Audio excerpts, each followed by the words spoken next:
It's time for New Game Plus Plus, Boss Cell 2, and the first really big jump up in difficulty in Dead Cells.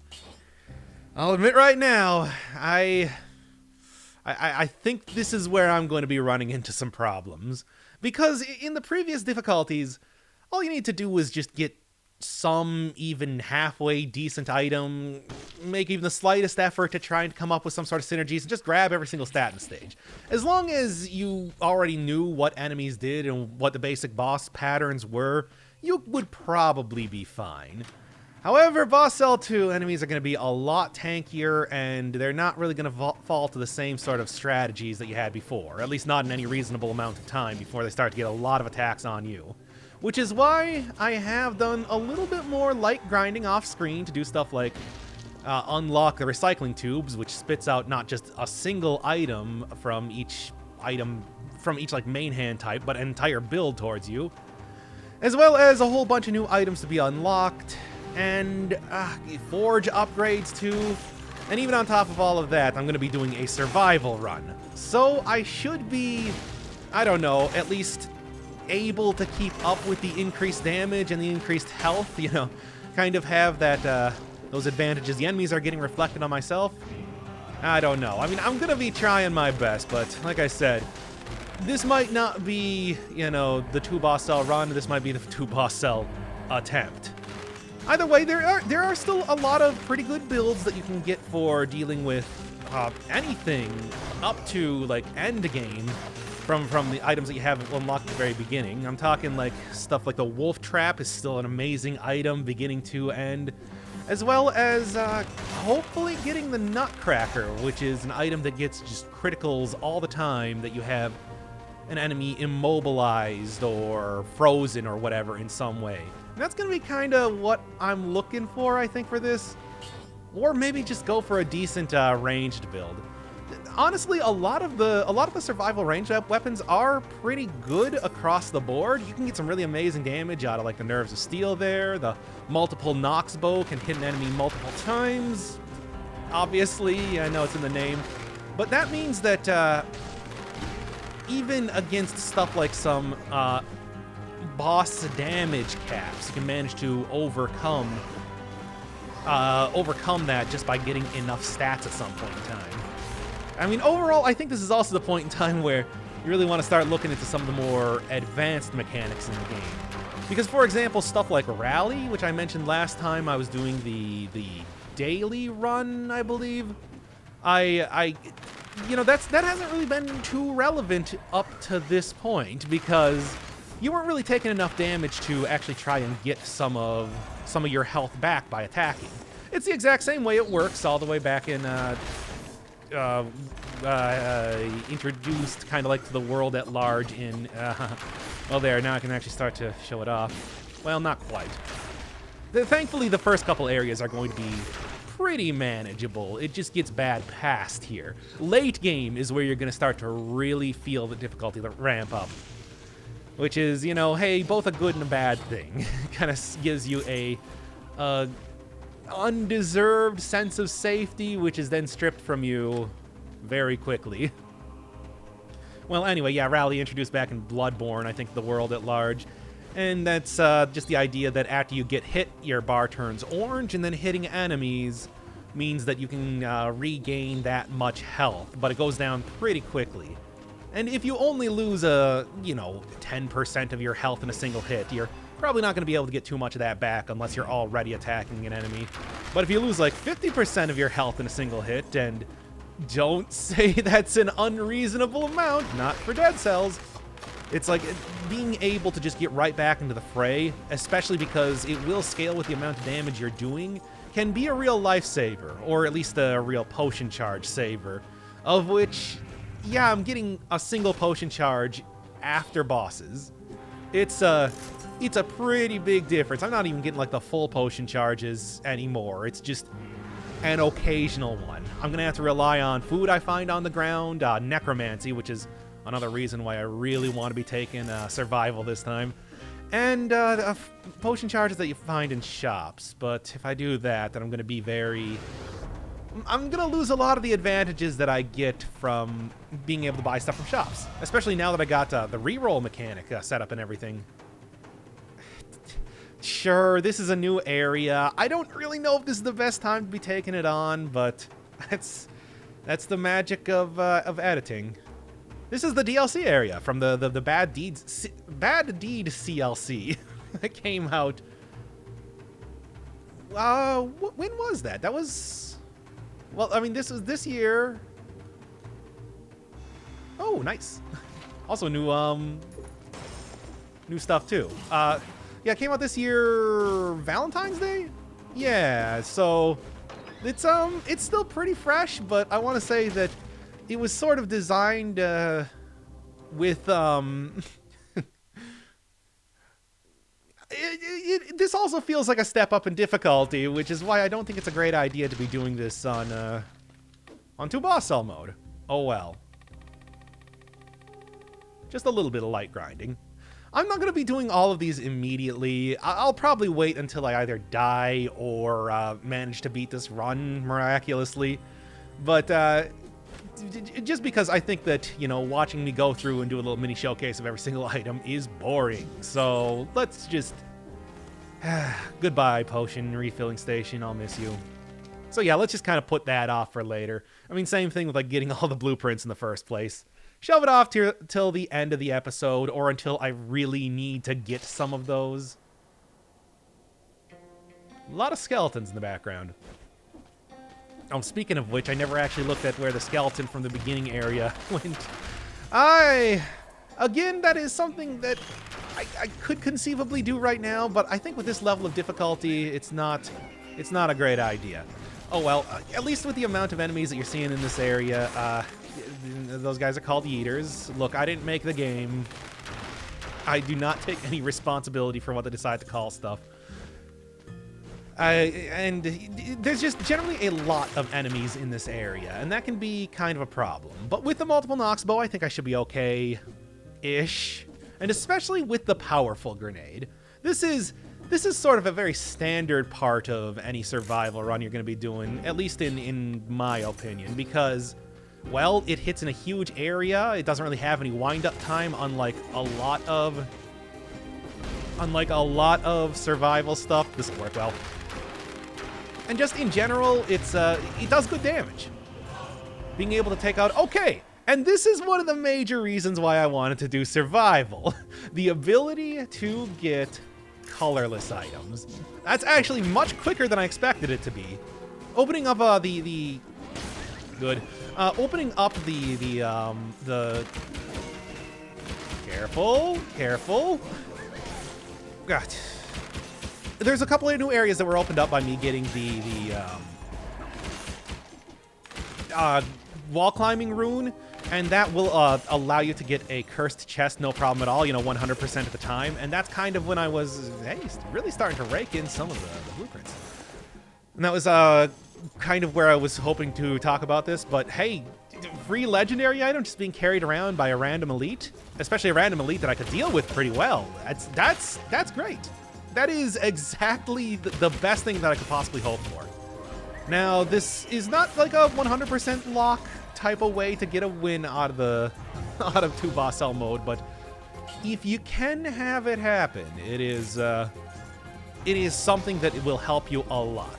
This is sort of a way to bypass a lot of the issues that you're going to have with survival in general. You know, slower weapons and ones that leave you open for big attacks, you know, either before or after attacking, just by finding some of the colorless stuff. Exploiting this, like I said, it's not something you can rely on, but it's something that is, you know, with a little bit of luck, which I've certainly been having lately in Dead Cells, I've had pointed out, you can make some magic happen. Also, with lowered reroll costs, I might even be able to have one of the other major types of, I don't know, if I was gonna... I don't know if it's my place to really start recommending these sort of, you know, builds in Dead Cells. I'm not that good at the game, but it's not that much damage, but I'm still really, you know, take a few more hits like that and I'm going to be doomed. Oh yeah, enemies can activate those plants as well. Yeah, this is also a good time to maybe talk about, like, one of the one of the better types of builds that I've found in the game, which is specifically damage over time builds can be extremely overpowered. And like 2 boss cell mode, if you can't manage to, you know, get very lucky finding some good items with like a survival build and everything like this, maybe like just trying to go with that can work well. Specifically, what can really make it it work is if you get something that gives you like a lot of damage over time, you know, like free damage over time, like I got the shots leave flames on the bow, or maybe like shots poison enemies or something like that. And something like the wolf trap that I'm using right now. The wolf trap gets a huge damage increase on anything that is taking damage over time, whether it's, you know, bleed, poison, fire, oil and fire especially. For some reason, the increased damage that you get on that is applied, you know, like the increased damage that you get from the wolf trap does apply to the hits that you're doing from damage over time. I don't know why it works that way, but there's only 2 items in the game that do that. The wolf trap is available from the very beginning, which is why I would recommend kind of like trying to get that first, and then maybe grabbing something like a blood sword, although it would have to be some sort of colorless blood sword, or just managing to luck into an affix that gives you damage over time. And then there's also the Hokuto's bow, which I do have unlocked here. It's dropped from the cannibal enemies that you saw all the way back. You know, the twin sword of guys that leap at you when you get into the clock tower. It's a not uncommon drop, but I would still kind of recommend taking a hunter's grenade in there. And then basically that will apply a mark to an enemy, which increases damage against them, which is just very helpful in general. I mean, it's something that you can use on any run, but for some reason, it also applies to damage over time, and you can get just amazing damage out of that without you even having to do anything. It's sort of like how turrets. You don't really need to do anything with turrets to make them work. All you gotta do is just throw them on the ground. Ugh. Gross. It seems like all you gotta do is just throw them on the ground, and basically they will do damage for you. It's a very passive type of damage, and then you can just focus entirely on dodging around and trying not to die. Or yeah, or you can also just hold out a shield or something too if you decide not to go with like a Hokuto's bow, or if for some reason you have like flame grenades all over the place, you know, ready to be used. Flame grenades, or like a flamethrower turret, I know is pretty good for that sort of stuff. The grinder item that I got last time that, you know, throws some... Yeah. I'm worried about those guys. I'm not going to kill them basically before they hit me. That's going to be something you'll notice happening a lot as soon as you get into 2 boss cell mode. It's just like things that you thought you could kill easily, you suddenly can't do anymore. And that's exactly why... But why survival plus powerful grenade is amazing. But yeah, it's just like if you decide to go without like the Hokuto's bow and just go with like wolf trap, bosses, and you'll start to see this a lot more too, gain resistance to stuff like wolf trap very quickly. But I think even at boss cell 2, you can probably get away with, you know, getting a ton of extra damage from damage over time, or just holding them in place before they're no longer affected by it. Whereas like the Hokuto's bow is always active, and that's kind of why I would recommend that more. But yeah, shields you can use to just kind of hold in the corner. There's a lot of very good shields out there, a lot of very defensively focused ones as well as offensively focused, which I'll be going over later. And sometimes just sort of sitting in the corner and waiting for yourself to get hit can also be a good type of build too. Specifically, one of the other builds that I was considering for this type of run is to take out my newly found... yeah, watch out, because those things are... It's pretty easy to get hit by those things, like way more than you think. Take out my newly found... Oh, come on now. I know that will still hurt you. Frontline shield. Frontline shield is the thing that I was thinking. You know, a shield that scales with brutality. Going and unlocking the... why did I even do that? I didn't see them for some reason. Going and unlocking the Spike Sword blueprint, which is a blueprint that gets you criticals as soon as you get hit. And then just purposely get hit all the time while holding up the shield. You still get a massive amount of damage reduction when you get that, even though you do still take damage from it. Maybe get something like a Frenzy working to give me extra damage, or even if I'm not working with a survival build, I can still get a decent amount of healing off of Necromancy, for example. So, like, going with that and just managing to heal and get some incredible critical damage off of just that combination. I'm not going to be getting perfect boss fights for getting those sweet legendary items, but it is a surprisingly safe type of build, at least in my experience. I don't know. I mean, I think this is the best one to go for, to be honest, because I did manage to get a wolf trap for that damage over time. I managed to get a very early, just an extraordinarily early legendary item, and it is a tactics item, which tactics traditionally very good, just in general, but, you know, having the downside of lowered health, and then combine that with the higher health, but, like, kind of harder to use weapons, it's just a match made in heaven. I'm very glad that I managed to get this immediately. And I'm going to try to go for poison. Because, you know, thinking about, like, one of the other things that you want to do when you're in the higher cell difficulty is just really start to concentrate on getting some sort of good combination of items. Like, don't just take things at random. Really try to... You know what? I am actually going to take the Mushroom Boy right now. He can also do some good damage. Knock enemies away. He's survival scaling. Sure. Let's... Give him to me. A good level, too. And the Wolf Trap is so weak right now, too. I think I might just... I'll switch this out for now, but I'll probably, you know, take it again a little bit later on. Then Toxic Cloud sounds good. And then you got 100% on Poison, and... since I want to try to get some better... Yeah, at least I got a survival stat off of that. That's kind of what I'm looking for. Yeah, I'm gonna just try to, like, really find it. 100% on Poison is, like, double damage. So that's why that's the thing that I usually focus on. Is that the best idea? Is that what, you know, a pro would tell you? I don't know, but yeah. All right, so yeah, with the ability to climb up walls, I now get the access to the prison depths. There's also one in the... There's also a similar type of thing in the sewers, I think, called the corrupted sewers. Yeah, it's not good enough.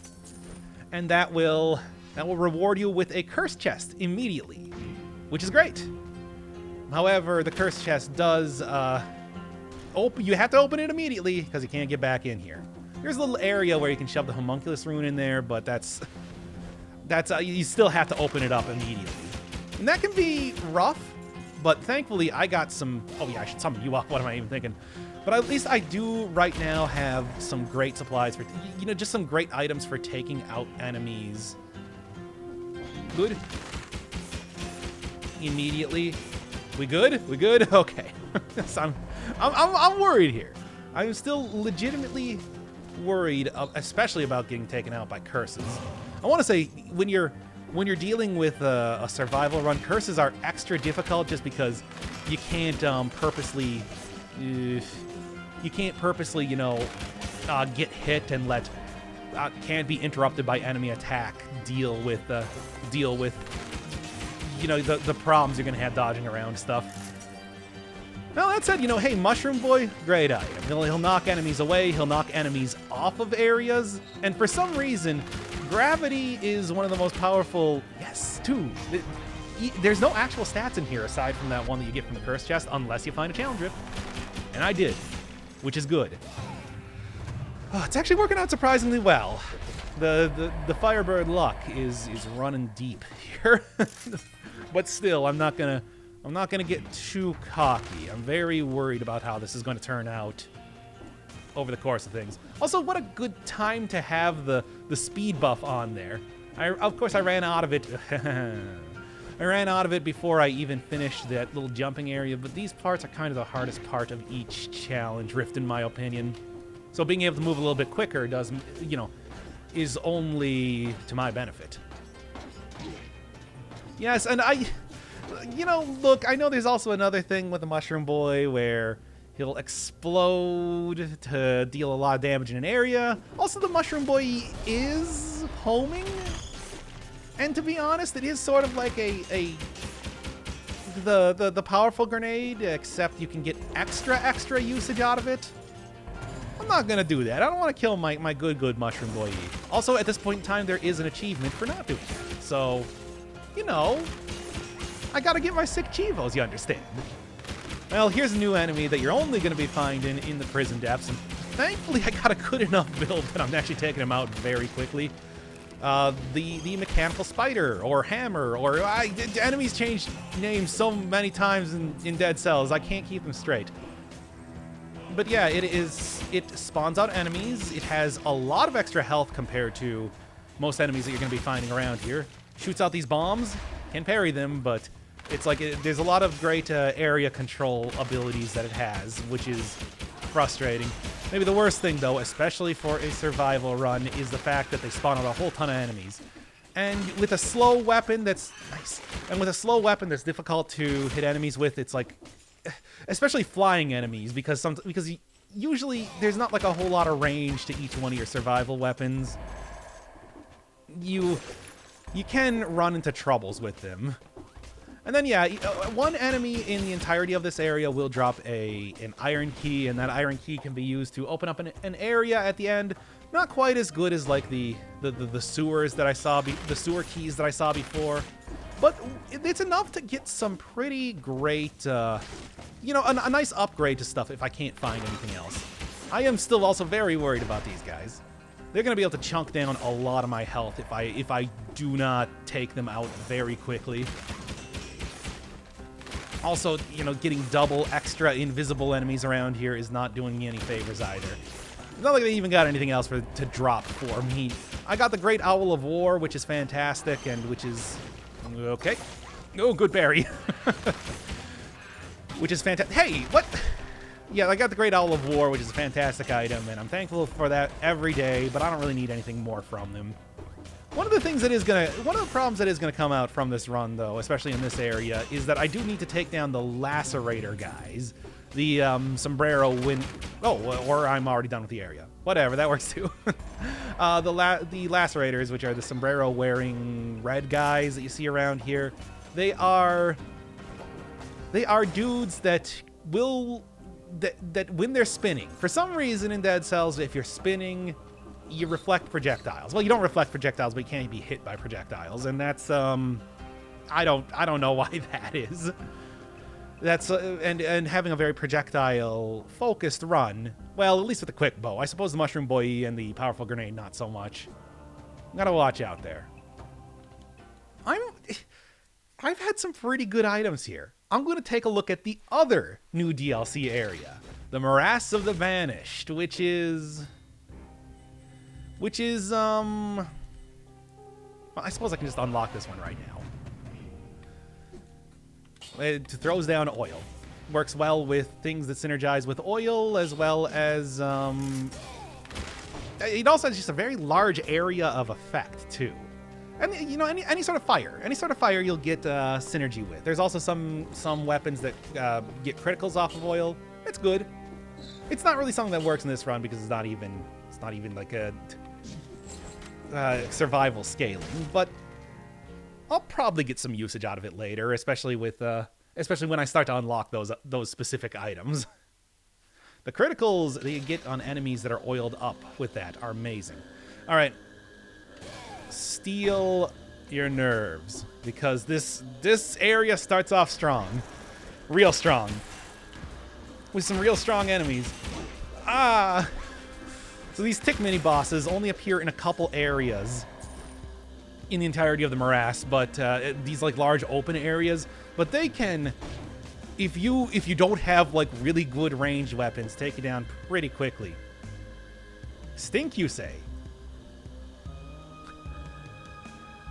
Ugh. That is... wait, how can you tell? You don't have a nose. Anyway. Does it say anything up here? Yeah, so the morass is Blighttown. Just do want to make that absolutely clear. It's also an area with these banished guys who are very, very deadly. They run away from you, which using a survival build can be really, really obnoxious, but thankfully I'm not really using a survival build now, am I? Yeah, you know, I was very hesitant at the beginning of this. I'm actually feeling a lot better, and especially having like ×2 damage, having the being able to parry enemies for ammo management. I think I might be able to do this one. The bosses are, though. This is also the point in time where. Are you kidding me? This is also the point in time where bosses are yoink, going to start to be a real issue. Specifically because, like, those tend to be the areas where you're going to be getting hit more than anything else. If you take things slow enough, if you're careful enough, you can avoid taking damage in most areas. I mean, if all I wanted to do was just hang back and wait for the powerful grenade to get up and to work for me, that's a totally viable, reasonable strategy. All right, I'll take this for right now because, you know, hey, the whole idea of having poison synergy, I think is just, I'm going to be able to get more usage out of that, and being colorless, the item they give you is also colorless, so it immediately turns into survival right now. It's good. Then I still have to be very careful though. That's another guaranteed curse chest. Curse chests can appear in like most areas, but it's a pretty rare occurrence when it actually happens. You know, let's be extra careful here. It's a pretty rare occurrence most of the time. You really want to kind of figure out what areas actually have cursed chests every time, and then prioritize those especially if you're going to be trying to work with this sort of whack-tastic build. Good. There's 32. Also do really like the bugs flying around in the foreground. Nice. Again, getting really lucky with some of these blueprint drops. That's not one that I'm going to be able to use in this build or anything like that. It is tactic scaling, unless I wanted to try to go for that being survival.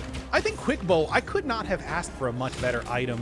Maybe like go for the Electric Whip, but to be honest, the Electric Whip starts to kind of fall behind in damage when you're getting up to this point. Enemies are starting to get pretty tanky, and the whole like AoE not going to be working too well against bosses, which, like I said before, kind of the thing I'm most worried about right now. Now, if I kill that guy before his axe comes back here, that's it's not good for me because that axe keeps going. Yeah, take him down, take him down. Get some good usage out of that Ares rune too. I don't know, it's man, yeah, like the legendary thing, because the legendary is almost a guaranteed way to get some form of maybe. Nah, I'm gonna stick with what I got right now. The legendary thing is like almost a guaranteed way because it always has one of those special affixes on there to get some form of like poison synergy or whatever. Oh, also I'm 6 enemies away from getting to 60 kills, which is pretty great. Well,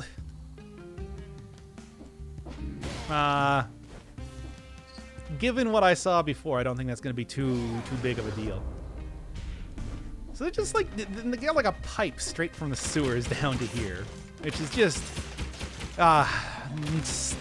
noxious, I think they described it. I'd agree there. I hate these blowgunners. Like I said, the blowgunners are just a nightmare if you're doing a more traditional type of survival run, but thankfully I don't have to worry about that. And Dead Cells is it's not often that you can really mess around with the sort of, oh god, with the sort of way that Dead Cells, you know, you can't really get overpowered runs in Dead Cells, but this sort of thing, at least you can kind of approach that feeling. Because otherwise, like I was saying, you know, I get to endgame, are you kidding me? Oh, whatever, I already got the 60 kills. That doesn't matter. As long as you get 60 kills once, it doesn't matter if you lose your kill streak after that point. And that is something that is important to remember, let me tell you. And you can't just roll past them either because they do have the ability to kick backwards and hit you like that. I mean, I could go for like a cool guy type of, again. I could go for like a cool guy type of parry on that. I don't want to. And yeah, I did say last time that like every enemy's attack can be parried as long as you know the timing or as long as you get lucky. That's not actually true. Stuff like the shockwave from the Hand of the King, or you know, there's like laser beams that you can't parry that some enemies will be doing. A lot of things, though, that you can do. This is interesting.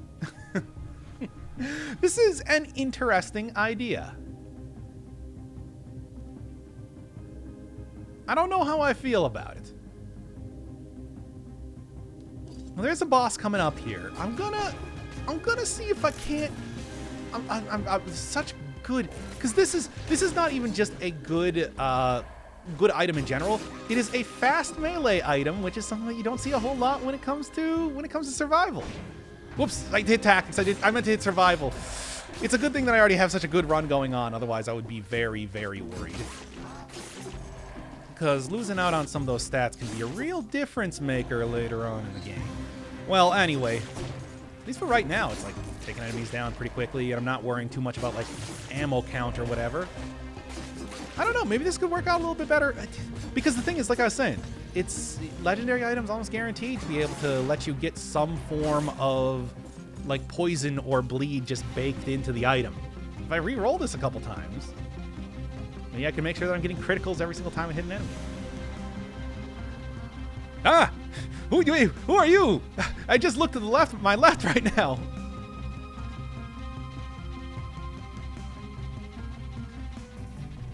Yes? Okay.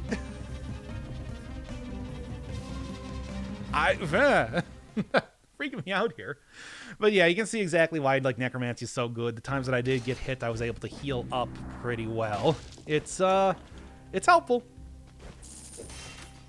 Symmetrical lance also could be an interesting idea, but like that would only be if I wasn't already so blessed with these legendary items. Entirely unnecessary. Different shades of mud. Great. I guess I'll get this for right now, but also grab the blowgun. Whoops, that was ice shards. Well, that's the one thing that synergizes well with with the. There was one thing that synergizes really well with the oil that I was talking about. It's like a 4 times damage critical. It's amazing. You do run out of ammo very quickly, but you know. Yeah, you can't always expect everything to be perfect. Also, pretty hefty damage increase on this, but not every enemy has a back. Ranged version of the Assassin's Dagger. I like it. It's pretty good.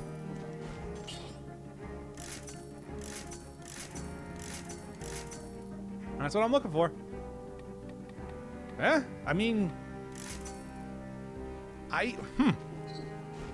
That's a very good Sata Stiletto, to the point that I am even kind of willing to give up a very good ranged item, because it's a good thing that I turned on the cheat engine in the background here, I guess. Come on, Mushroom Boy. We're going to deal with this new boss.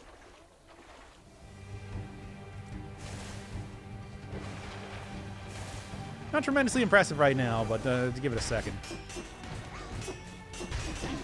Ah, do have to kind of watch out a little bit here. This part of the fight is kind of the more dangerous one. Thankfully, with the whole like, starting to get to the point where I'm worrying. Oh wait, I don't have I don't have a shield anymore. Ah, no. Yeah, but like I was saying, it's like, hey, if you're unfamiliar with how these bosses work, oh boy, things are gonna go poorly for you very quickly. And this is, I mean, this is not even like when it starts to get real difficult in the game. I just messed up some very, it's like, yeah, that's the sort of thing where it's like, you gotta be very well prepared for this. But that's, hey, that's also why I took that heart, for the insurance in the first place.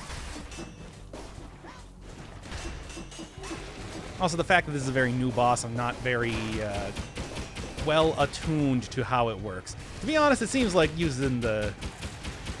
Maybe I don't want to give up on the bow just yet. Ah! You gotta, like, roll through those in a specific way for it to actually function, and I turned around in the wrong direction there. When we get over here and let's finish up this farce of a fight. Well, I survived. Barely. Hey, this is a good item. I'm not even going to lie to you on this one.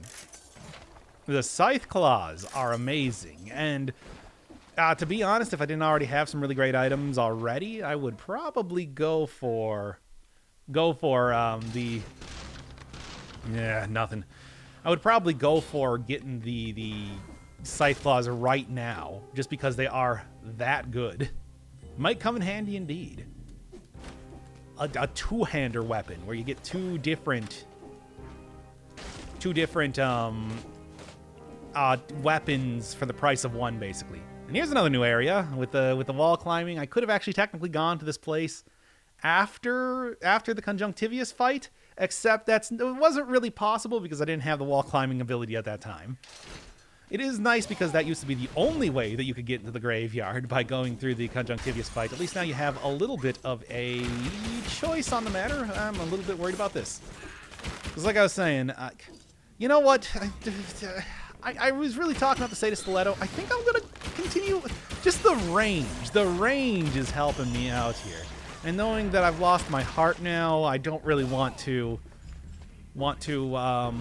risk anything else. Now, according to the icon, I do still have my Mushroom Boy. Okay, good. I don't want to accidentally sacrifice my boy. Ugh. Come on, Necromancy. I need you to start working for me here. Not even able to take... Yep, this is exactly what I'm talking about, where I'm not even able to take out, like, the rats quickly enough to prevent them from being an issue right now.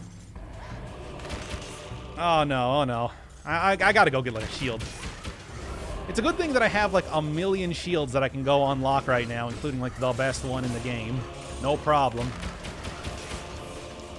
So as soon as I get to the next area, that's going to be good. But hey, there's also, like, I mean, not even just being a new area, though. There's also a couple new things that I wanted to do in this place, including something that I forgot to go into the door at the beginning of the game again. That was... well, I could have at least, like, done it even if I wasn't planning to get to this area. I just had good enough items that I felt confident in going here. And nearly died anyway, so... That's Dead Cells for you, baby. I will take that.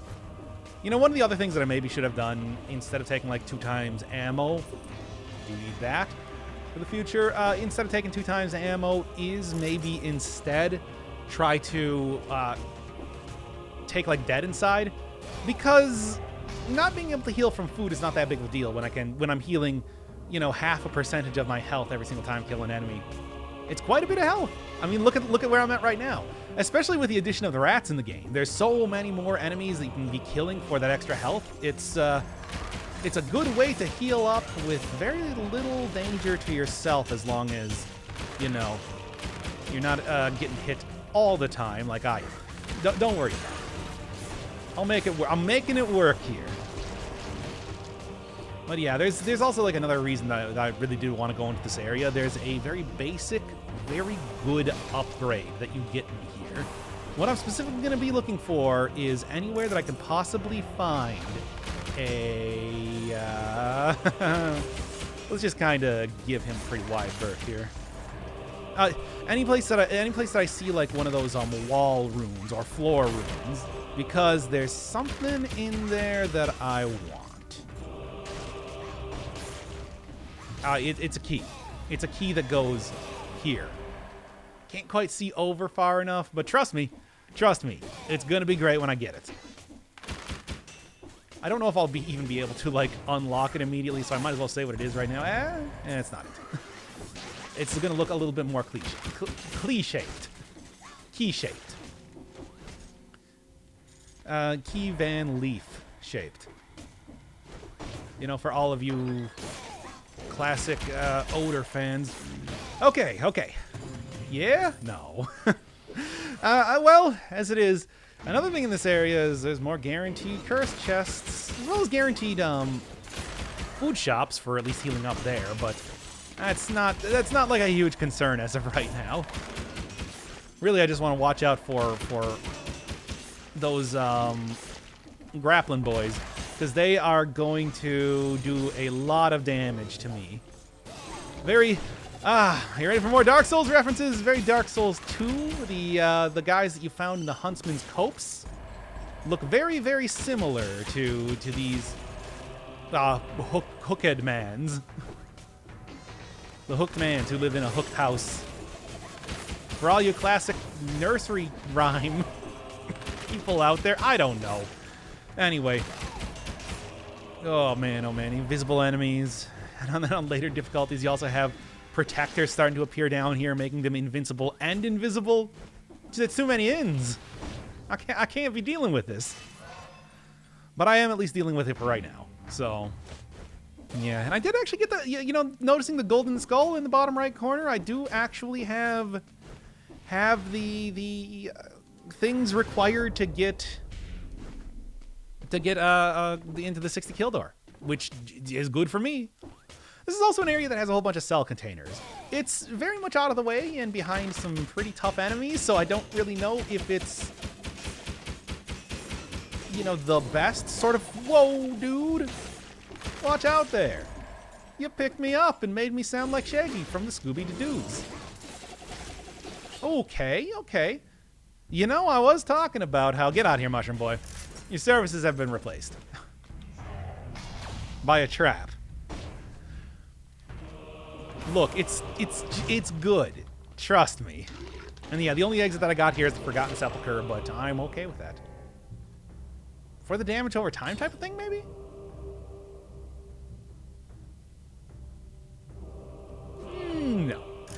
No, and I'm also gonna want to, like... it's tempting, but I don't really want to be messing around with that right now. No, I should also pick up one of the shields, if only so I can get a couple extra stats here too. I'm starting to feel the issues arise. Watch out, because the hookmen will their kick is very fast. Yeah, there we go. Found in a wall. Who knows what it's used for? Oh yeah, you can't use the homunculus rune when you're cursed. It's to prevent you from cheesing out stuff by just letting the homunculus buddy, who is invincible, go and deal with enemies while you hanging around in the background. Okay. All right. But yeah, that's the key. That's the key that I want. That's a key that I need. Now I'm going to go open up that one area, and God, I hope get rid of this curse. Please, for the love of God, I really need to get rid of this curse. And down here, there's more of more of the pink lava. I never actually saw it in the first place, as well as a really cool skeleton.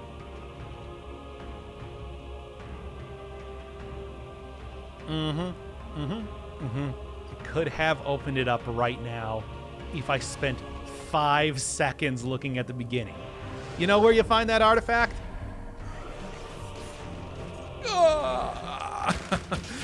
Anyway, you know where you find that artifact? Literally in that big ol' open door. Well, here's the thing. After this run, I'm going to run back there. I'm going to go on 0 cell mode, and I'm going to run back there, and I'm going to open up that door, and we're going to at least have a look at what's inside. Just as that is my promise to you. That is what I will be doing. Sounds good. Sorry, Seda Stiletto. I do really like you. I love you. You know, like does not have the subtleties that I require to express my adoration.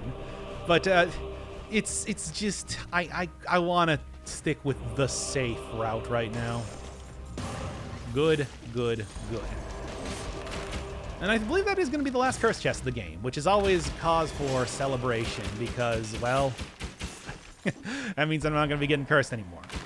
Simple as that. That at least means there's not going to be instant death. It will be a slow death that takes a very long time. Which, when you say it that way, it doesn't really seem as pleasant. But, well, it's not. Anyway, let's get in here.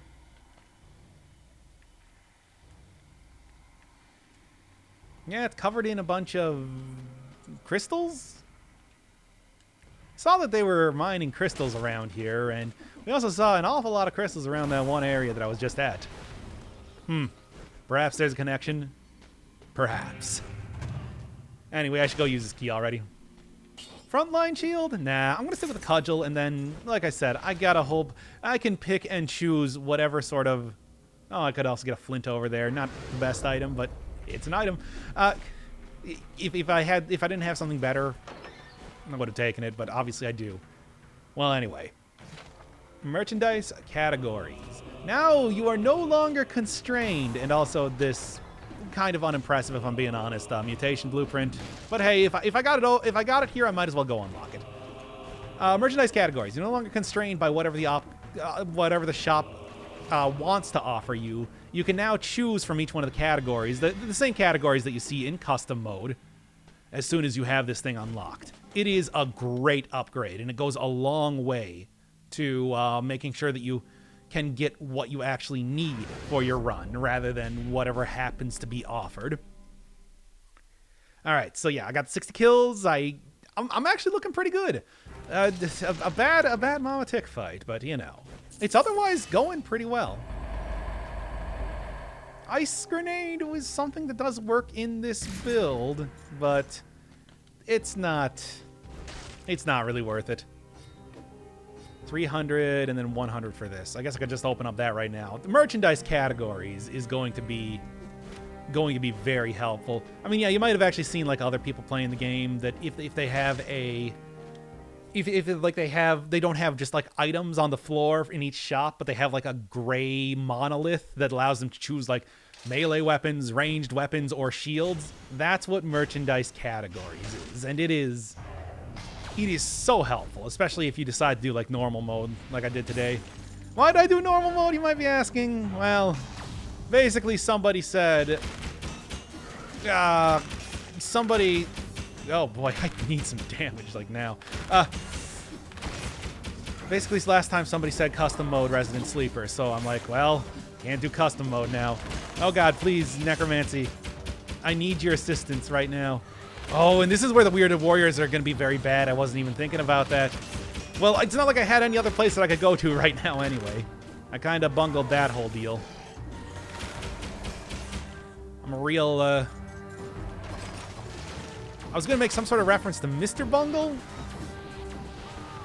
If that's anything. What is up with the obscure references today? Anyway.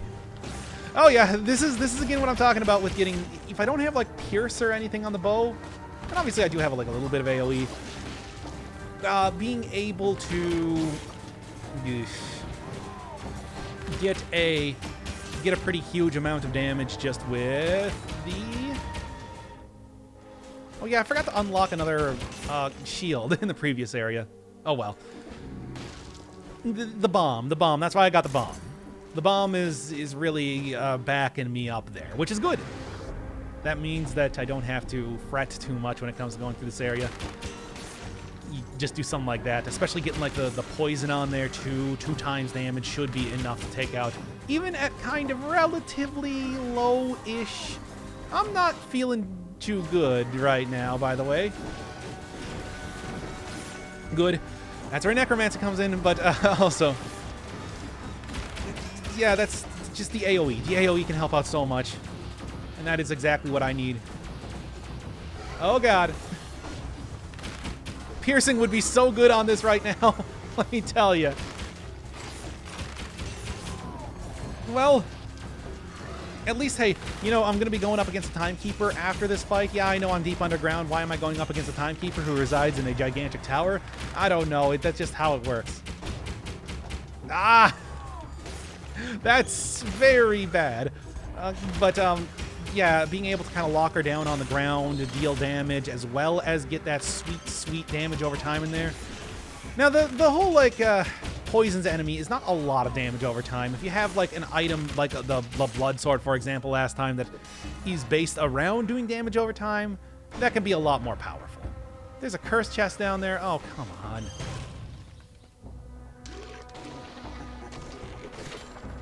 I thankfully turned off the notifications about curse chests, because otherwise that can kind of mess up if you're trying to grab them in the middle of a fight. Oh well, I just wanted to make sure that I want to deal with as few enemies as possible, so I wanted to take all the enemies I was going to be fighting there, get them in one small area, and then take them all out at once. And it worked out pretty well. I'm happy with it. Well, I thought that was going to be the last curse chest in the game, but hey, I told you that it's random when you actually see these things, so sometimes you can be blessed by having to deal with the stress of cursing yourself more. You get that stat. The stat's worth it. Just always remind yourself that the stat is worth it. There goes that weirded warrior, and then... Come on. This is definitely going to be the last one, unless I get absurdly lucky in the castle. I got my doubts. I got my doubts. Okay? Come on. I just don't want to have to go through a bunch of... I'm going to have to go through a bunch of spikes now, aren't I?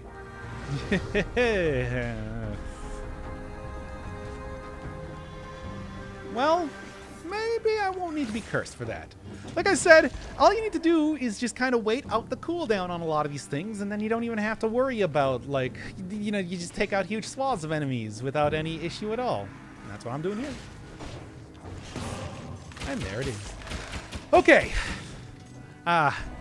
2 boss cell mode. Like I said, it's like you damage over time, doing stuff like that spike sword, you know, shenanigan type of builds is what I call them. Just trying to get out some really, really powerful equipment. Looking for colorless items when you're using survival is very nice. There's a lot of things you can do to make this work. If you wanted to live on the edge, you could go with tactics and just get some really, really good turrets. That can honestly take you a really long way in any run. It's just make sure you kill enemies before they can kill you. Do basically what I did last time. Some more foreboding lore. There's ways you can get around this, but there's nothing like just the hoary old phrase of getting good. That will always, in one way or another, you know, be sometimes the only thing that you can say. Sure, I don't want it to be that way, but sometimes that's just how it is. Survival runs, I mean, of course, too, just gives you a lot more stuff to work with. If I was working with a tactics run, that mama tick would have killed me so many times over. But hey, with having survival, I was able to even like regenerate up a lot of the health I lost in the next area. It's a workable solution. It's not a good solution. It's a workable solution. That's all I can say, really. More elites. Well, as long as I keep them in the wolf trap. Yep. Oh man, this is not great. This is not great. No, what more do I need to say here? At least that elite will not be teleporting around. Oh, come on. Yeah. Just go. At least that elite won't be teleporting around, which is pretty nice, but I would have at least liked to see what it had to offer me for, like, legendary and or whatever other items it had going on there. I really gotta know. Is this greed? Yes. But... it's the sort of greed that I can get behind. Please take him down, like, right now.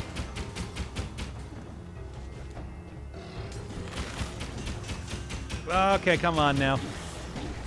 Okay, come on now. Well, I suppose a lot of extra health. Which, sure. Well, it's kind of... I mean, didn't it... well, I did need the scroll. I do need damage, and... You know, the damage scales... The damage in this game does scale in a way that it's like, I am not looking too good now, am I? The damage in this way scales that the more stats you have, the more damage you're going to get. I mean, I actually had, like, a guy that I was doing a stream with actually run the numbers, and he's like, hey, at 40 skills, you get, like, 100% damage or something on your attack from your base. That's a lot. That is like run up against the boss cap a lot, which is why, you know, risking it for the curse chest and everything is. Not only do you get some good items from that, but the stats and the money even being able to re-roll stuff and get some of those cool affixes on there can be a real game changer. Good, and I don't like this, but I'm making it work. Certainly another thing that's helping out here is just having a lot of forge upgrades. If everything that I've said so far is just like still ain't working, you know what's good? Forge upgrades. Being able to just get free stats without having to spend money to improve items and everything is important. Let's get that parry there. Let's get all the parries that I can. And a tonic if I felt like it, but... yeah, I'm just gonna go. I'm just gonna go. I really don't want to stick around here anymore. Did you see how it went against the corpulent zombie there? I was not looking too hot. Didn't even get the 60 kill. But hey, I do get the best shield in the game. Yeah, let's go for it. I mean, I can just do it right now. Why not? So the Rampart. Rampart gives you a invincibility force field for 2.5 seconds on each parry. That is a very long time. Unlike, you know, stuff like freezing enemies or stunning them, it does not lose effectiveness with time.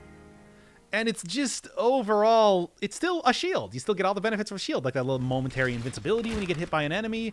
You still get like a arrow management when it comes to using ranged weapons. And you also get an invincibility barrier every single time you parry. You do have to get the parry, though. And it's like, yeah, there. Okay, come on. Oh. Don't get too cocky with it, though. Just because it is the best shield, like defensive focus and everything, that doesn't mean that you're invincible all the time. You're not Boris from GoldenEye. All right. Well, hey, I told you that next time we're going to be... Can't parry that golf swing. Always remember that. There's a light speed dash that I was never able to show off. Probably also going to begin throwing shurikens here soon enough. And there it is. Very susceptible to parries, but, like, watch out.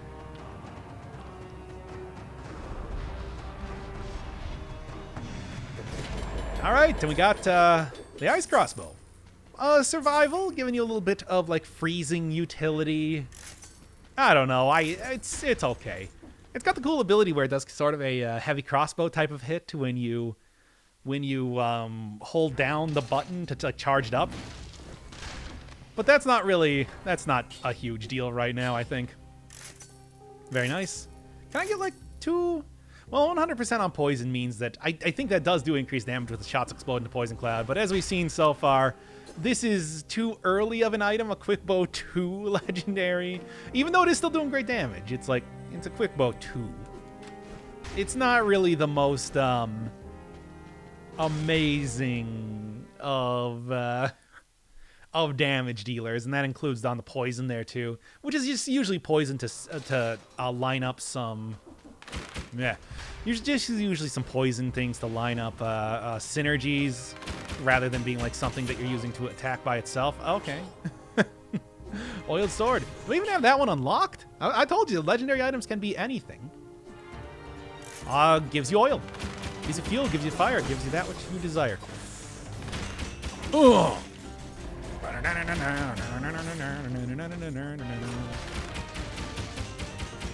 And all the Royal Guards, when they're doing their dash attack, you can parry that and everything, but that's one of those items. That's one of those attacks that will block projectiles and it doesn't actually stop them from charging. Something, take away his credit card. Anyway, why did I? Yeah, and there it is. He actually stopped there because he hit the door, and he can't walk through doors. Apertures are a mystery to him. Okay, it's a good thing I prepared for that because you can parry that attack. Make sure you got that timing right, though, or everybody, or you know, you will die. Especially if you don't have a shield. I mean, with a shield, I said this last time, but shields you can use that to counter stuff pretty well. And then it's if you don't have a shield and you get caught in his rhythm, you're dead, basically. Like not even no ifs, ands, or buts. You're dead. You're done, son. Hang it up and go try another Dead Cells run. It's unfortunate but true. But I do have a shield here, so it doesn't really matter. And like I said, Rampart, one of the best shields. Invincibility is like, it ain't no joke. Like to buy the world a token. I'm pretty sure I said this last time too. Oh boy, this is why series that I do never last more than like 15 episodes at absolute maximum. And like the roguelike series, never, you know what? You never do more than like 5 episodes on a roguelike series. That's what I say. Otherwise, you just kind of run into doing the same thing over and over again, and nobody wants to watch that. It's the same commentary in an endless loop. I mean, there are people out there that have, like, 500 episodes of the same game. I don't know how they do it. I couldn't even imagine myself doing that same sort of thing. But of course, that's why what you do is you just get in, you get out, show all the highlights, and it's great. All right. I have to. Why didn't you do it? I guess you can't do it when you're standing on the ground. I told you it was real, and you didn't believe me. Get that poison on there, and perfect. And yes, also good too. A lot of good stuff going on here. I'm feeling, I'm not as confident as I was at the start, but this is what I was talking about, where at the beginning, you get like a false sense of security going through it. It still is dependent on something. I don't know.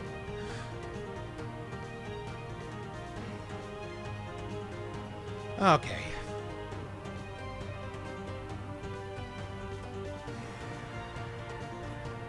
I mean, I guess maybe that's like a lore for, stuff like the characters in the Yeeters that you find all the way back in the Arboretum, or the Thornies that you've seen before, because one of the mini-boss that you fight for stuff are Thornies in this area, and that kind of appears in the Botanic Laboratory, as I like to call it. So maybe that's a thing. I don't know. It is hard to say. And you know what? I'm not even going to bother fighting you right now. I'm going to go see what we got for items up here. Let's be honest, not really too much of anything very interesting right now. I kind of have, you get to a point, especially as you're getting later on, where even if an item might be more powerful in terms of raw statage, it's not. That was a lot of very good dodging. It's not part of your build. You kind of have like an atomic build that you don't really want to be deviating from too far, because it's something that is working and you don't want to mess with success. At least that's how I see it. Well, anyway, I would like to get that third key and everything, and I do think that I'm probably, now that there's not a bunch of weirded warriors around here, I think that I'm probably good to get it. But, I'm feeling like I can actually fight enemies right now, but that's still, nope. Still not really, it's all dependent on the game actually letting me find it, and if I manage to survive that long in the first place. Well, hey, at least now I am able to get into every single area that I possibly can, whether it's climbing up walls, stomping through floors, everything. It does open up a lot of areas and a lot of new avenues for money, if nothing else. Just being able to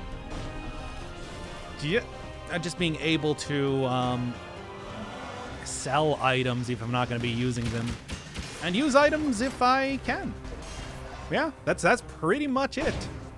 All right, 25, and then good. That is actually still a good heal, because I didn't get dead inside. An important thing to remember. However, the final trial is going to be up against the Hand of the King, and he is one of the more difficult bosses in the game. And he also has his own counters against stuff like ranged weaponry when he holds up his mighty hand and just blocks your shots. That was close. I'm happy I didn't get hit by it. Anyway, just let's get out of here already. I'm sure I'm probably very close to the exit at this point. Or not. Great. Well, with the quick bow, one of the nice things about the quick bow is that it is quick. It fires a lot of arrows, so even if a couple of them get blocked, the hits start coming and they don't stop coming. And that is what I'm going to be relying on to. Okay, my stomp actually stunned that guy out of his animation. It works out very well for me. Oh boy, oh boy. And, I don't know. Coming for you. Man, I'm still actually like a pretty big distance away from the ending. I hate how huge this place is. I got pretty lucky finding the exit last time, but this time it wasn't, oh, I guess no, it was just actually a giant, like, L shape. Why not? Whatever. And also I can get this extra blueprint now that I have all of the tools required. Just do this, and then I can send the homunculus rune down. Actually, I don't even need to do that. I can just send the homunculus rune down. Otherwise, you can use, like, wall climbing to do that. It's nice. It is a nice and pleasant way to... Two different ways to solve the same puzzle. That's good game design, let me tell you. All right. I feel like I still maybe was a little bit too adherent to the whole idea of utilizing this great legendary item at the start. I do feel like it's kind of lagging behind in damage quite a lot. However, I do think that I still have enough stuff to make it work, despite that. I don't know. I also do have 4 potion charges and everything. I think I'm good.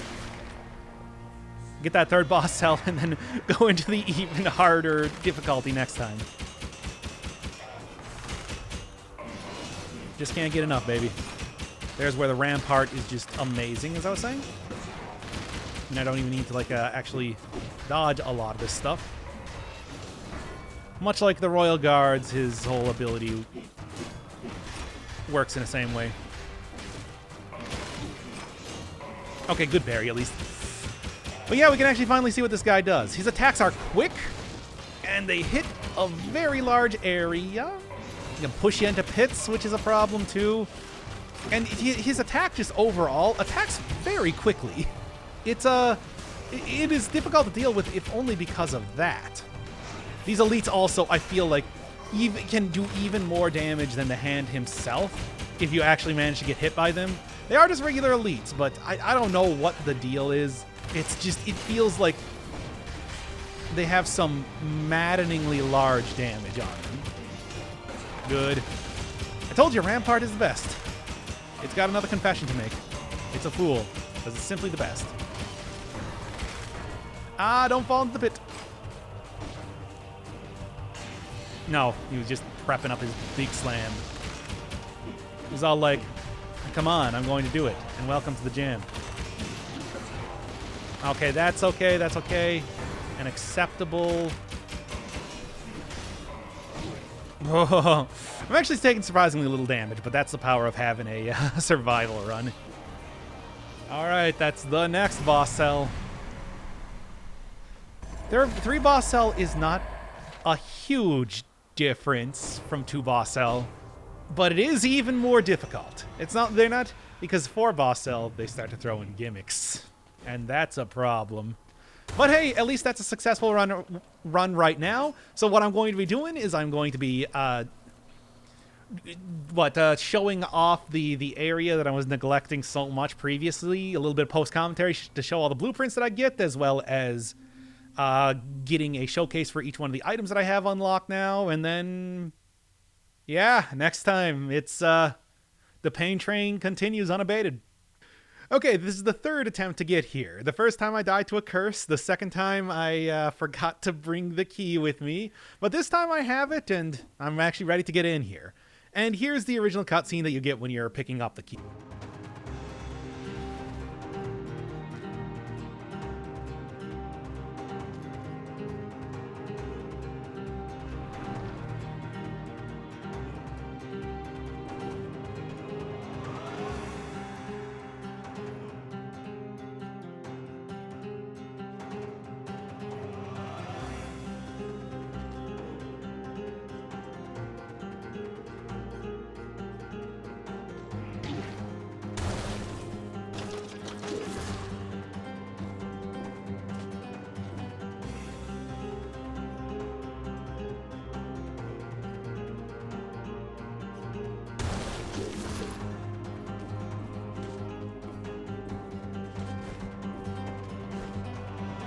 Yeah, you know, due to the whole dying there, I kind of didn't have commentary for it. Whoops, my bad. And that opens up the path to the Cavern, which is something that's been pretty heavily foreshadowed up to this point, so it's no surprise that we're going to finally see where all those mysterious crystals are coming from. It's also maybe the most difficult area in the entire game, so, you know, look forward to that. Alright, I'm still not going to unlock anything. We're going to do that after we kind of explore the cavern, and because I brought a hunter's grenade with me, grab one new item. There's also a new boss at the end of this, so that's going to be real fun. But the important thing right now is to just take a look around and to have me pretty much complain and whine about how difficult of an area this is. Thankfully, zero cell mode, so it's not the worst. It's just... well, you'll see why it could be considered the worst if you were doing some more difficult stuff. First enemy, skeletons. Which, sure, give me a Santa outfit. I'm just going to call it the Santa outfit. You got demons, which are extremely powerful versions of the normal flying enemies. They take a lot more hits. You can knock them out of the sky, but still. Inquisitors, which are, Arbiters, which are more powerful Inquisitors, and they're going to be what I'm using my Hunter's Grenade on. As you can see, it's got the fancy Hunter's Grenade mark over them. Anything that can drop a blueprint will have that over when you're carrying the grenade around. Come on, one more. You're going to be seeing this a whole lot, but here's the basic strategy of dealing with the character that has been transformed to an elite due to Hunter's Grenade-ism. It's too far, come on.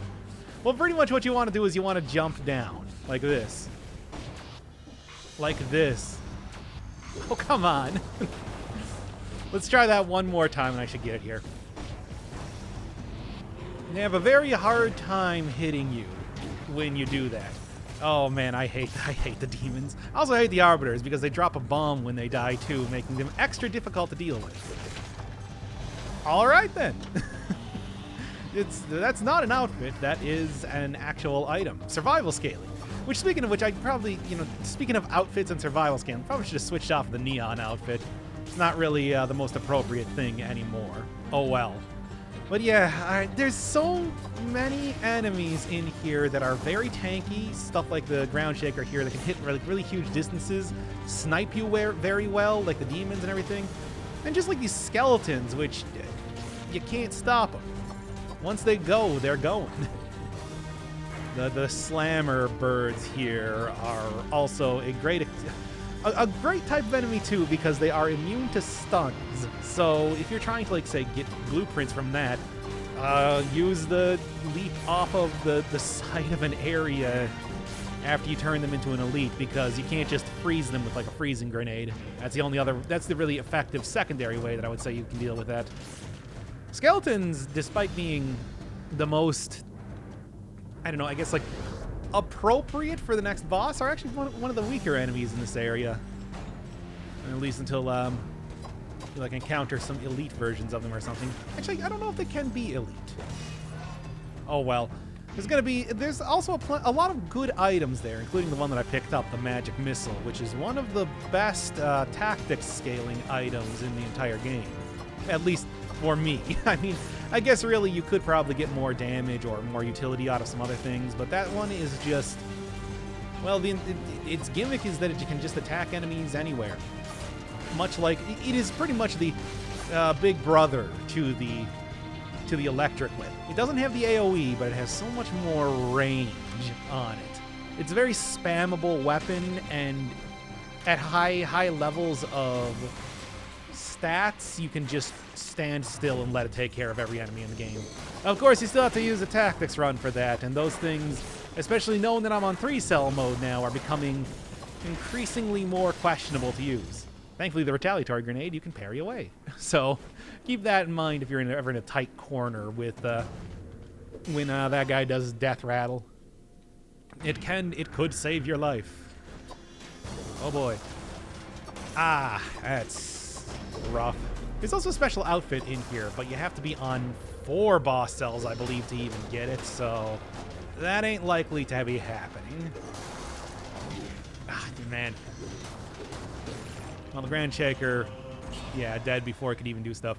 But hey, 3 stats on a necklace. I mean, that's one of the big reasons why you can see that this is one of the more difficult areas in the game, just because the stuff you get here is so good. It's honestly pretty, and I see that floating box there. Anyway.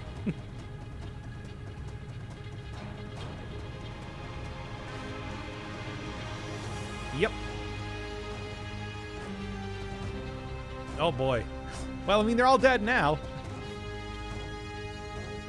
Why indeed? Why would you ever need that? At some point in time, I'm just gonna have to go around and get like a bunch of the lore rooms and stitch that to the end of an episode. I think like the lore room, I think like the lore section this time is going to just be based around showing off outfits than anything else. Because didn't really get like too many new enemy types to check out, and there's not like a. And to be honest, the blueprint section is going to be pretty loaded with blueprints to be collecting. You know, last time, not too big. This time, oh boy, so much. Well, anyway, let's get out of here. I got 3 blueprints in the section, which again, the luck has been amazing in these runs so far. I'm actually very happy with the amount of progress that I'm making on screen rather than just purely off screen. You know, just the light grinding I've been doing. You understand. Anyway, continuing on here. Oh, the slammers. That's another attack that you can't parry. Oh, and those little bombs around here can be useful occasionally. I don't know if I would really say it's like, oh wow, you got to try to get as much use out of those things as possible because they're so good. They're not. If an enemy happens to be near one, it'll suck it in, and that's great. But you know, sure, whatever. I just need an item at this point. I don't even care too much about like what that item is. Is it at least giving me a stat? Oh, it is. It's also giving me some decent poison synergy as well. Oh yes. This is generally what the end looks like, leading into the Guardian's Haven. There's still more areas to go around here, but not like too much more. There's also this, which I guess I might as well do right now. Make it an even 4. Should have, well, what I should have done was I should have used the homunculus rune to, you know, try it again. You should use the homunculus rune to figure out where I was going to actually be jumping down first, and then mess around with that. So yeah, we get like a little bit of White Palace type of climbing action here. Thankfully, as a veteran of the game, I'm very much able to do it with little problem. Well, as long as you got the, I mean, you have to have the homunculus rune. You have to have the wall climbing to even get in here in the first place. So I guess they feel confident in just letting you do that. Magic missiles and happy holidays. Happy holidays, everybody. War javelin, not my favorite type of item, but it can be useful in one way or another. Then there's ice armor, which is ice. It's ice. It's double ice, baby. Anyway. Yeah, one of the reasons why I took the masochism trap damage capped at 10% of the max HP is because this upcoming boss one of his attacks is considered to be trap damage, and it's the hardest one to dodge. Even though, you know, on zero cell mode, it's not going to be too bad, but it's worth keeping that in mind for higher cell difficulties. Trust me on that one.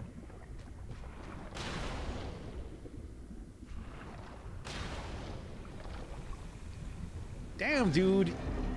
You got, like, way bigger. Wait, those are like holes in your face. How did you even move those up and down?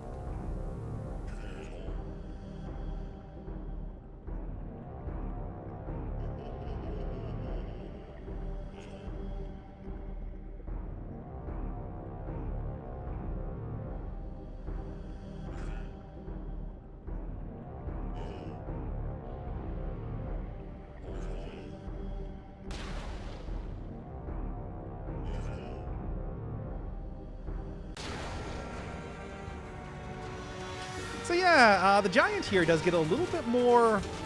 By the way, shields are super good against this guy. I don't want to make that clear right now. Yeah, the giant gets a little bit more lore because this is technically the first DLC, which was a free DLC, but it was also you know, very much like a huge amount of extra content and everything too. So this is much like the Arboretum. It's a little bit more difficult of an area, but you also get like more stuff out of it, which is pretty great. This attack, where he starts throwing all these crystals down here, that's the one that is affected by the masochism. And because those crystals just kind of fall down everywhere, it's like, it's just a good idea to try and not, you know, prevent yourself from taking too much damage in that way. He's got a few more attacks, but don't worry. I do actually have to fight him a little bit later on to even make progress in the game. So you'll see a bit more of that. Definitely stuff I would recommend. Either high-level tactics, obviously turrets being very passive damage over time once again, because you can just hit one of his...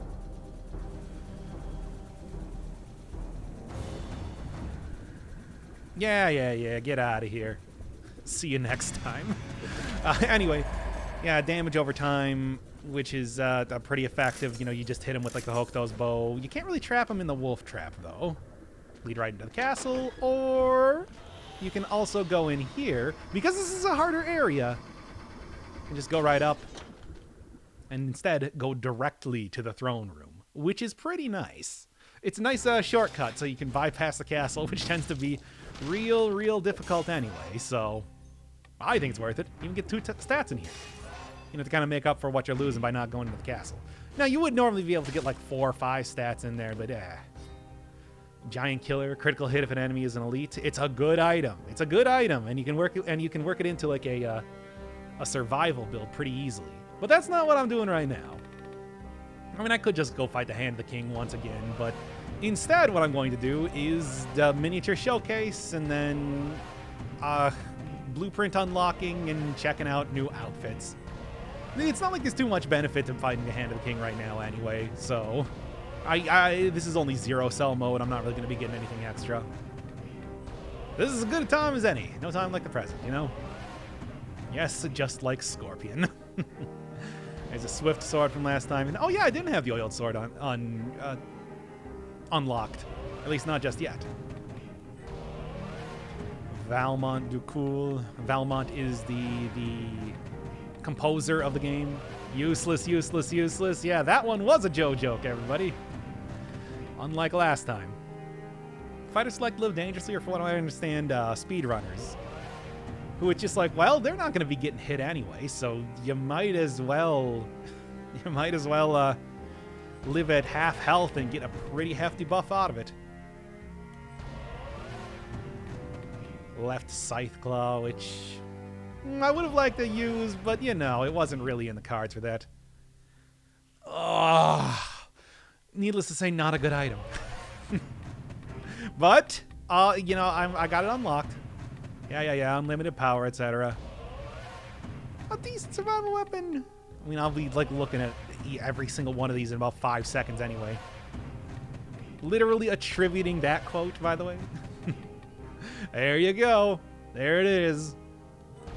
I'm pretty prepared to be sick of seeing that item soon enough. If you don't have Magic Missile, maybe the next best thing. Yeah, I said pretty much everything I can say about that.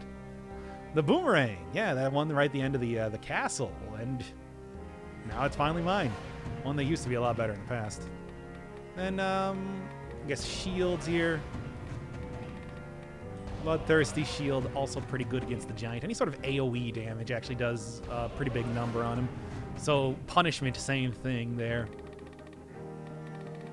And then, you know, I was talking Magic Missiles up. Maybe I'll just take it for this last fight, because I feel like people aren't going to be all that interested in seeing that or the Alchemic Carbine with how much you probably... Wow! Look at it go! You okay over there, Gyan? I'd have gotten hit by a spike shield or something. Well, anyway. Hold it out. Can't move while doing this. You can turn around. If you use it for too long, you start to take damage. And that damage increases with the power of the weapon. And I think it increases the... the like level of difficulty you're on. So right here it's just, you know, chipping me off for 8 per second, but it can get super deadly to use that. I honestly don't like it, and I don't think it works too well in like a tactics build. Explosive crossbow I'd like though. It's got a very simple, easy to understand type of critical. If you hit an enemy directly with a bolt, they get a critical wound, a critical hit. But yeah, it's nice, and this is also a good one with the Toxic Cloud thing again. Maybe not as good as I'd like to believe. This one, left side claw, right side claw. Super huge, part of a 2-hit combo. If you switch back and forth, you can just get an incredible amount of damage and an incredibly huge hit. And it's honestly, like, amazing. It is an amazing item. Oh, you know that parry shield there? I guess I did accidentally unlock that when I was going through stuff. That is a shield you can't hold up, but it does return... It does return projectiles with increased damage. It like multiplies them, as you might have seen when I was fighting against the giant there. Like each thing that I parried, each like fireball that I parried, like turned into 7 fireballs. It's pretty good, but you know you can't hold it up, which can be a little bit rough. Impaler, it's a basic weapon. Increased damage if you hit enemies against the walls, but that's kind of rare to find, and it only knocks enemies back so much to even get usage out of that in the first place. Yeah, get a little kick at the end of that for some knockback, but otherwise it has a really great critical because you can just hold up a shield, get a huge amount of damage reduction, and it's good. It's good. Ice bow freezes enemies. Survival scaling, so you know, hey, keep enemies in place pretty easily. But, you know, bosses and everything do gain resistance against that pretty quick. Parry this, get a big ol' AoE of bleeding. It's good. It's good, but, you know, it's not like anything super amazing. It can help. I think the bleeding is actually a little bit more powerful than just looking for some basic... the bleeding is a little bit more powerful than just looking for some basic, synergies, you know, 60% extra on bleed. So that's good. Spike shield, it's just a powerful shield. It's got a big hit. Like I said, it fires so fast, and it fires so fast, and it tracks so well. You can just stand still, and you'll be able to hit an enemy anywhere, like even behind you and stuff like that. Which is why I'm going to be using that right now. Like, highly recommend getting that thing unlocked. There's good reason why I chose that one for being the weapon that I wanted to get with my Hunter's Grenade there. Yeah, I mean, it's got some area of effect. Pushes enemies around. It's all right. Again, just like a basic weapon. Same thing with this. Basic weapon, but you get criticals on enemies that start on fire. And you also buff up your fire, too. Pyrotechnics. I mean, if you can't get magic missile, at least you can light enemy. You do a little bit of fire damage on this, as well as get like a 2x damage modifier if an enemy is covered in oil, which is a pretty common affix that you'll see with turrets. Just like much how I got like generates a toxic cloud around the trap for cleaver, you can get like a covers the ground in oil, and it's not even super uncommon. Grappling hook pulls an enemy towards you. You get a really big hit afterwards. It's all right. You can use it to like stun enemies, which is okay. Ice crossbow, single hit freezes enemies, and you can actually fire it pretty fast. You used to be able to fire it so fast that like, it was as fast as you could press the button. You can also hold it down. Fire like a big, more clustered up than the heavy grenade, but a similar sort of feeling to it, I'd say. Cursed sword, exact same move set as the oiled sword, but and really good. Maybe I should just take this into the next area. I mean, it's really good damage. It's just you get hit once and you die. It's yeah, it's a problem. Boomerang, throw it. It'll pierce through enemies and then hit them a bunch of times on the way back. It used to be that when you could use 2 of these ones at the same time, and especially when they could have multiple ammo in them, the DPS was incredible. And so was the rally. Even if you got hit like a single time, you'd be able to rally up all of your health almost immediately. These days, it's all right.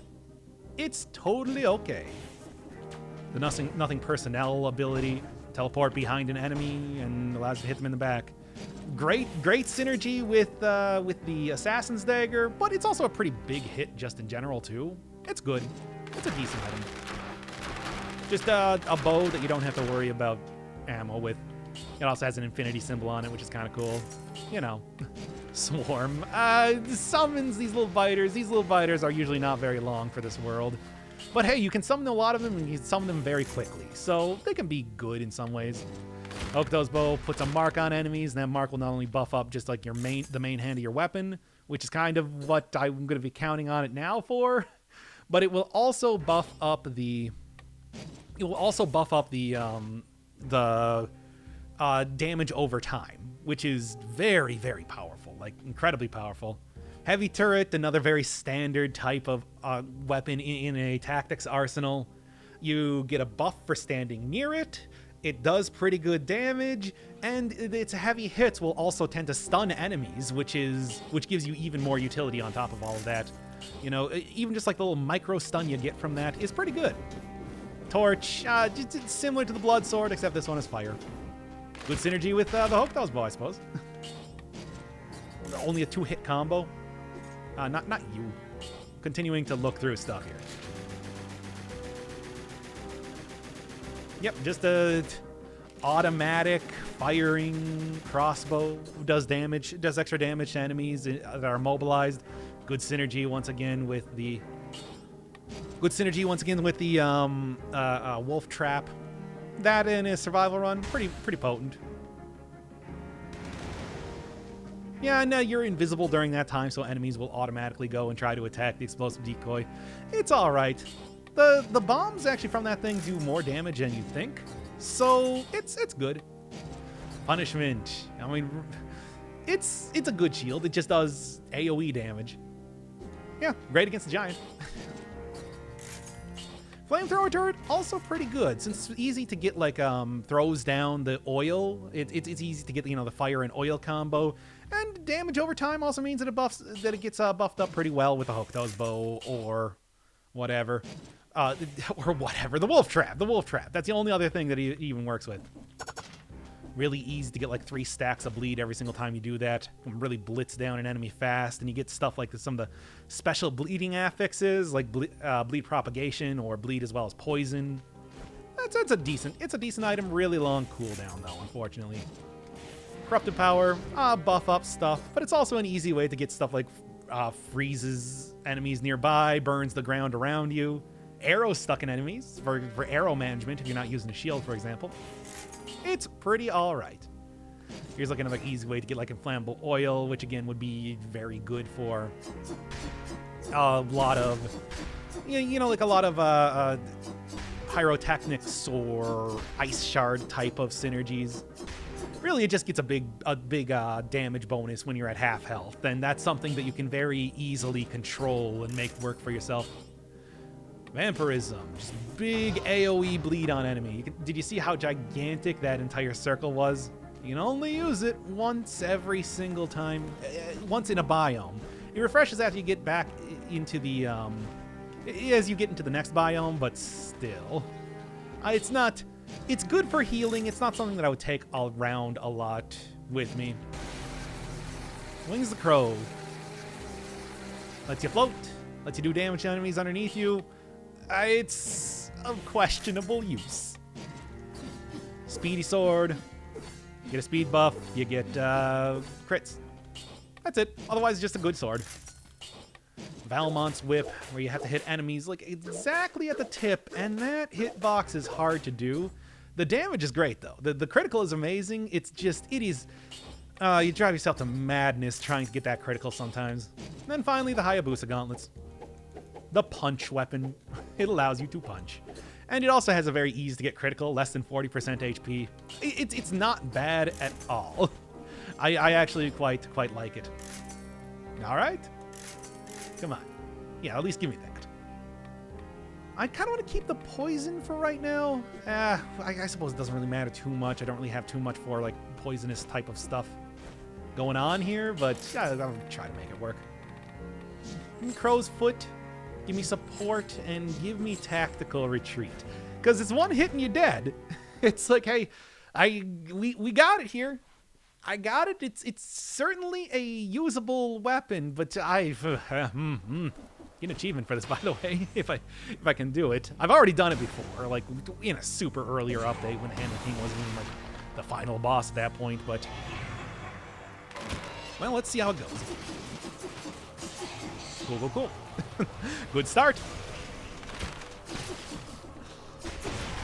Ah, into the bombs. If I actually waited just like one more second, I probably would have been totally fine. The damage was out of control there. That was pretty great, but yeah, that's the cursed sword for you. That's just how it do. Expert mode. Even harder than very hard. It's the expert mode. As you can see, like, things are really starting to get there. Removes all possible ways. Let's look at 2 times more cells. Get scroll fragments, which are a new thing. And legendary items now give you 3 stats of each color. That's pretty good.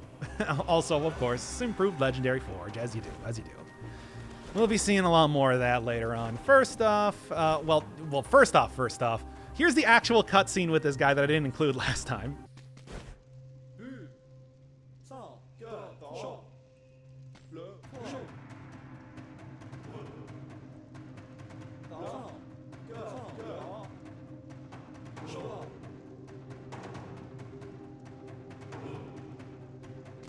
And here are all of the blueprints.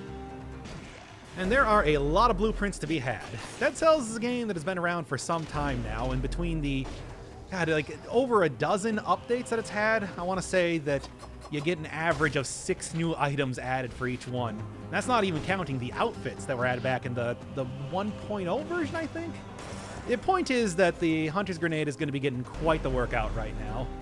If nothing else, it should prove as a pretty good tutorial on how to use it.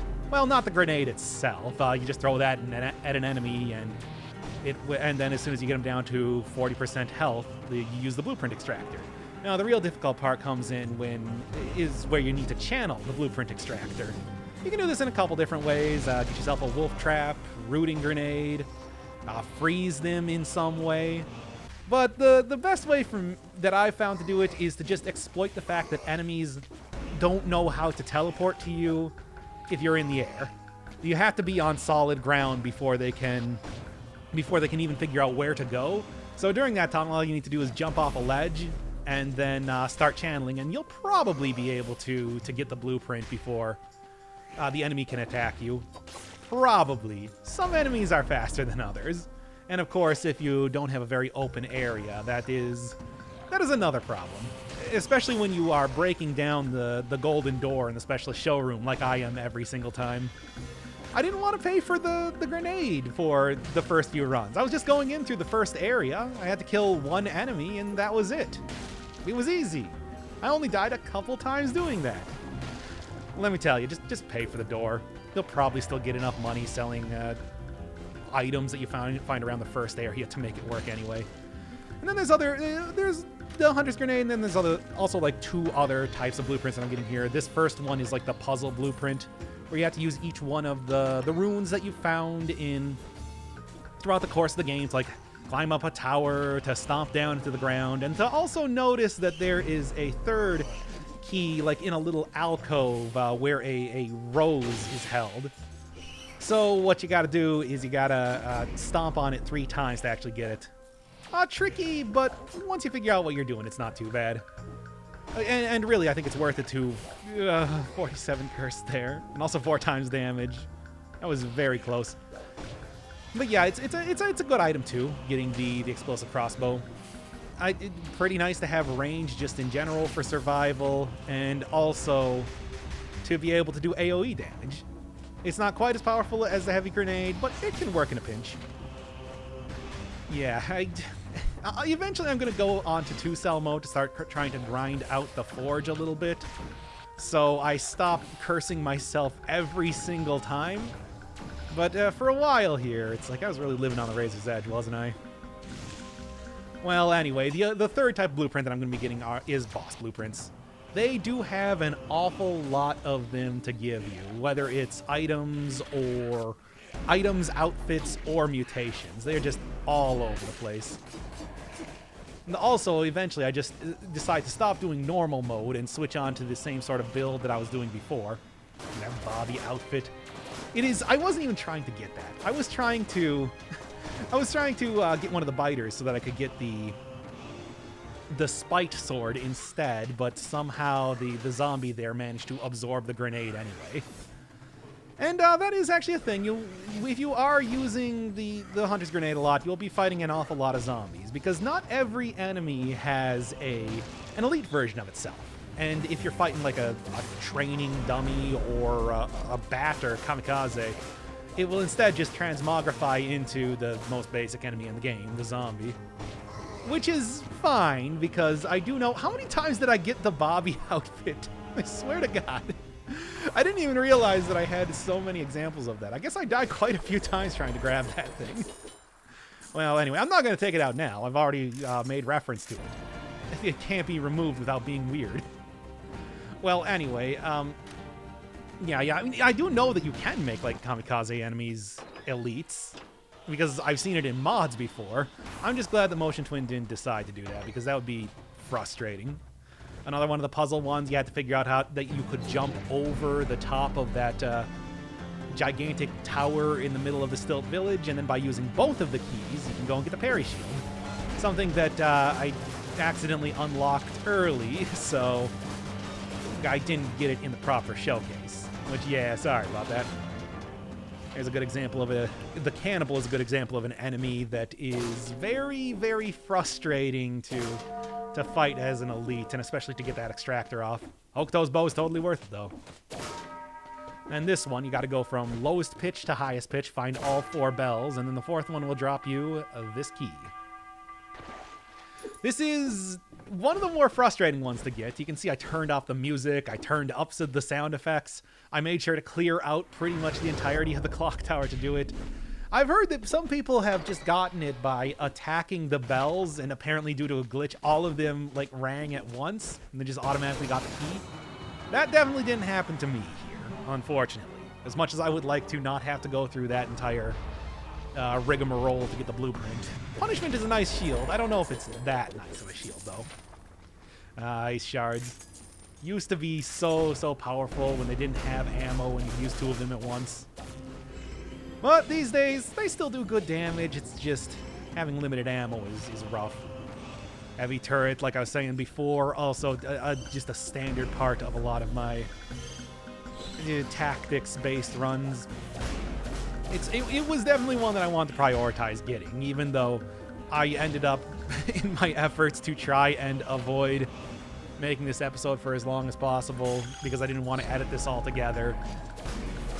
I ended up getting a whole ton of blueprints, like way more than I thought that I was going to. Oh well, it's good to get it out of the way anyway. I was originally saying that I wasn't going to be doing this 100%. Well, I guess, as it turns out, I am. This isn't even the best place to go find biters. Best place is just to go into the sewers. And that's actually something to remember, where a lot of like very late game enemies start appearing much earlier. Or, you know, with this one, the Slammer, you don't have to go all the way to the Cavern to go get their stuff, which is pretty nice. Especially because they are, again, one of those very difficult enemies to fight when it comes to actually getting the channeling done. Yeah, it's like, you might want to, like, hold off on doing some of the blueprints for a while, if you possibly can. Here's the torch. I thought that was going to be the flamethrower turret, which is why I think the next one that I get is the flamethrower turret. It's a great item, especially for brutality runs, and especially for any sort of damage over time runs, so that was another thing that I want to prioritize. Also, early enough in the game, and you'll probably notice that I am pretty much branching out from the start of the game to, like, you know, like it's a giant tree or something. Because I want to put off a lot of the really late game stuff as long as possible, just so that I don't have to do a lot of very long runs. Or once again, deal with some very frustrating enemies when it comes to using the grenade. The casters, liking to keep away from you, actually, I kited this guy around for a very long time before I was able to get before I was able to get into any sort of position where I could use the extractor. Had to be something like this where it couldn't just continue to teleport away from me. Besides, I wanted to get that pyrotechnics, so it's worth it, but talking about another very frustrating enemy to fight. And these are not even rare blueprints, so it would have actually been pretty likely that just going through the game I would have eventually got these anyway, but you can't, you'll never know if you're going to get this while you're recording, and I don't really want to just go around picking up blueprints off the ground. It's like, no, I want to show you actually in the fray, fighting there. Getting killed a lot because these guys, well, because first off, should have took care of the enemies first, and then golems are just difficult to fight entirely. You don't like zero cell mode, which is what this is. And for your efforts, you get a not very good item. What can I say? They're not all winners. In fact, a lot of these I'm probably not even going to end up using. I'm just doing it for completion's sake. How many times did I get a lot of these items? Oh, man. I just have like 10 different videos. They're all 30 seconds long. and I just threw them all in here without even thinking how many copies there were of stuff. Oh, well, I don't know. I think it's something pretty satisfying about picking these things up, even if some of them are repeats. Besides, it takes less than a second to go through it, so it's fine. It's fine. That's what I say. Great, the Curse Sword. I'm real excited to see this thing, especially if I'm going to continue doing normal mode runs. I'm probably not. That last run was really cutting it close. I don't think I want to be risking that anymore. This guy can drop, what, 3 different blueprints, and I get the one that wasn't an item. I get the one that was a mutation. A good one, and certainly pretty good for fighting the giant, but frustrating nonetheless.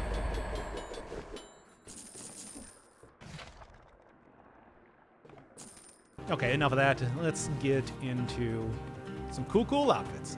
Already seen classic outfit. Golden outfit is, well, I mean, I already told you where you got everything during the previous section. I can only hope. So yeah, it's a nice look. Not my favorite or anything. Like, it's a little bit like it makes you look like a hot dog or something. This is a good look. I like the blue and everything. I think blue and yellow actually works very well together, but it's called Mage, and I usually prefer to go like melee stuff. Neon outfit I was using a ton here. Dropped from zombies on higher boss cell modes. It's, yeah, it's pretty great. Galaxy outfit, saw that one in the first episode. Baguette outfit, same thing. HEV, you know, hey, unforeseen, etc. and whatever. I haven't played Half-Life in such a long time. Classic Concierge I already used. Classic Conjunctivius. You get a little eye on your shoulder, which is kind of neat because it does. Well, there's a lot of outfits that actually will like light up when you are, say, charging up a weapon or something like that. For example, turning red there. I like that little touch. Here, I'll just keep the explosive crossbow with me for anything else that might do that, which I don't think there's much of. No, there's only 2 other outfits unlocked. But yeah, you can see the shoulder turns a little bit of different color now. A good looking outfit. Don't really know why she has blue skin. Like, the main character has blue skin because he's like an undead monster possessing a corpse. And then Hand of the King, which is very bulky and good looking.